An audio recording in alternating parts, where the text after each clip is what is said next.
Salut à tous. The Big Bang Theory revient avec une troisième série dérivée intitulée Stuart Fell to Save the Universe, qui est un véritable ovni lancé dans l'univers des geeks attachants de Pasadena. J'espère que cette vidéo vous plaira, si c'est le cas n'hésitez pas à liker, commenter et à vous abonner. Après Young Sheldon et Georgie and Mandy's First Marriage, qui mettait à l'honneur la jeunesse de Sheldon Cooper et les débuts du mariage de Georgie Cooper. Nous retrouvons cette fois Stuart, le vendeur de BD qui se retrouve propulsé dans le rôle de l'anti-héros maladroit, Bert le géologue accompagné de Denise et Barry dans une nouvelle série délirante et totalement décalée par rapport aux précédentes. Prévue pour une durée de 10 épisodes, nous pouvons retrouver nos héros déjantés depuis le 23 juillet sur la plateforme HBO Max. Après avoir accidentellement cassé une invention de Sheldon, Leonard et Howard, Stuart doit trouver le moyen de réparer le dérèglement du multivers qui a été créé.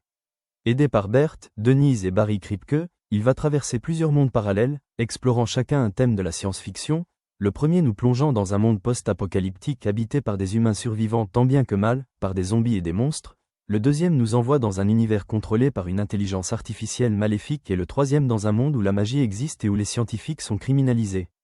Dès le début, la série se démarque clairement de l'univers des séries précédentes par une ambiance plus dark, n'hésitant pas à tuer certains personnages, tout en gardant une certaine légèreté et l'humour cassant présent dans The Big Bang Theory. J'avais un peu peur du manque de rythme lors du premier épisode, les personnages de Stuart et Bert ayant une certaine nonchalance et un manque d'énergie dû à leur personnalité. Mais heureusement ce problème est compensé assez rapidement par l'apport des autres héros de la série, notamment les caméos placés dans chaque épisode.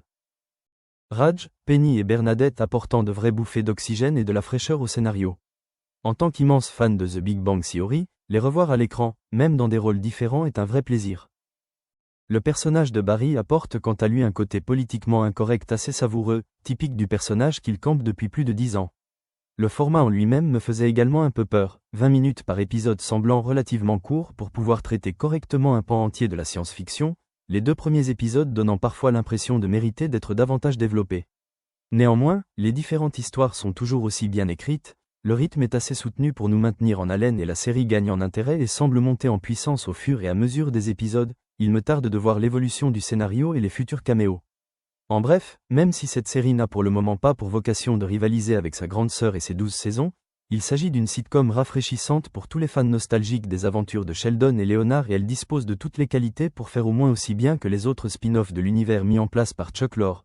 Le personnage de Stuart obtient enfin un premier rôle après toutes ces années passées dans l'ombre des physiciens et apporte un vrai vent de fraîcheur très plaisant à cet univers qui ne cesse de s'agrandir et de nous surprendre. Voilà, cette petite vidéo est terminée. Je me répète, mais si elle vous a plu, n'hésitez pas à liker, à vous abonner et commenter pour donner votre avis sur la série. Ciao!